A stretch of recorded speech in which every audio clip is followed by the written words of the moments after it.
اسرائیل نے حسن نصر اللہ صاحب کو شہید کیا اور پول پروپیگنڈا ویڈیوز جاری کرنا شروع کر دیں، جو ہمارے ٹی وی چینلز نے شرارنا شروع کر دیں کہ اسرائیل یوں آیا تھا اور ایسے پلاننگ کی تھی اور یوں بم مارے تھے، اور ہم امپریس ہو رہے ہیں۔ تھوڑی سی ہٹ کے بھی تھوڑی سی کہانی میں آپ کو بتا دیتا ہوں جو ہمارے ٹی وی چینلز نہیں دے رہے۔ 2 خبریں اسرائیل کی ہیں۔ پہلی خبر یہ ہے کہ انٹرنیشنل ریٹنگ ایجنسیز نے اسرائیل کو بینکرپٹ قرار دے دیا ہے، اس کے بانڈز کی کوئی ویلیو نہیں رہی، اس لیے اب اسرائیل کو اپنا بجٹ ڈیفیسٹ جو کہ اچھا خاصا ہو گیا ہے نا، اس کے لیے پیسے بارو کرنے میں دشواری ہو رہی ہے۔ دوسری خبر یہ کہ 3 دن پہلے اسرائیل نے قسط جمع کرانی تھی جو اس نے سود پہ پیسہ اٹھایا ہوا ہے، اور اس نے قسط نہیں دی ہے۔ یہ تو اسرائیل کی چودراہٹ ہے کہ کسی نے اس کو کچھ کہا نہیں، ورنہ یہ کسی اور ملک نے حرکت کی ہوتی نا تو روڈ کے اوپر آ گیا ہوتا۔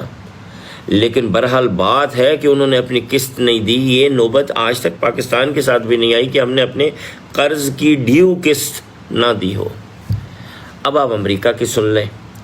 کل آج ہے 29 سپٹمبر، کل ایک بڑا انٹرسٹنگ واقعہ ہوا ہے۔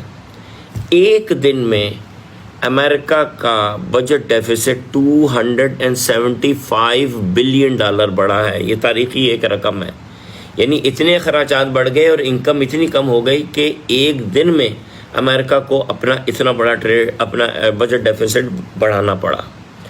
اور اس کے ساتھ ساتھ اب سچویشن یہ ہے کہ ایک مہینے میں $1 ٹریلین بجٹ ڈیفیسٹ کا اضافہ ہو رہا ہے، اور یہ دونوں ملک اپنی معاشی تباہی کی طرف بڑھ رہے ہیں، اسرائیل بھی اور امریکہ بھی۔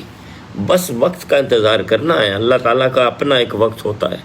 ہم بے صبرے بھی ہوتے ہیں، ہم گھبرا بھی جاتے ہیں، ہم ڈرتے بھی ہیں، اور لوگ ہمارے اس ڈر کا فائدہ اٹھاتے ہیں۔ مثال کے طور پہ میں آپ کو بتاتا ہوں، جرمنی کی مثال لیں۔ یہ وہ ملک تھا جس نے سب سے بڑھ چڑھ کے سب سے پہلے اسرائیل کی حمایت کی تھی، اور اس وقت اکنومیکلی بالکل کولیپس ہو گیا ہے جرمنی۔ اس کی واضح مثال یہ ہے کہ جرمنی 2 انڈسٹریز پہ کھڑا، کیمیکل پہ اور انجینئرنگ پہ، میکینیکل پہ، اور میکینیکل میں ان کی سب سے بڑی کمپنی تھی ووکس ویگن۔ 3.5 لاکھ بندہ وہاں کام کرتا تھا، اس سے بھی زیادہ، بالکل بینکرپٹ ہو گئی ہے۔ 3.5 لاکھ بندہ، ایک چھوٹا ملک، 8 کروڑ کی آبادی ہوگی، روڈ کے اوپر آ گیا ہے۔ انتہائی برے حالات ہیں۔ ایک ملک سے اللہ نے بدلہ لیا ہے، دوسرے 2 ملکوں سے بھی لے گا، بالکل اپنے ٹائم پہ لے گا۔ آپ ادھر نہ دیکھیں، جو اللہ کی لاٹھی چلنی ہے نا وہ چلنی ہے۔ ہمارے بس میں کچھ نہیں ہے، ہم کچھ بھی نہیں ہے۔ ہم ایک کام کر سکتے تھے جو ہم نے نہیں کیا، وہ یہ کہ ہم ڈرتے نا۔ یہ جو ڈر ہے نا، جتنی ڈرپوک قوم ہے نا ہم، یہ ہمیں مار رہی ہے۔ ہمیں اس کا علاج کرنا ہے، اپنا علاج کرنا ہے۔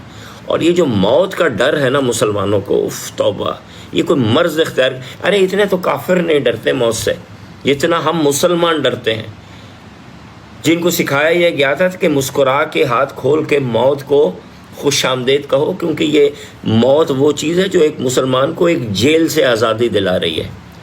جس دن ہم نے موت سے ڈرنا چھوڑ دیا نا، ہماری عزت بھی ہو جائے گی دنیا میں، اور ہم جیتنا بھی شروع کر دیں گے۔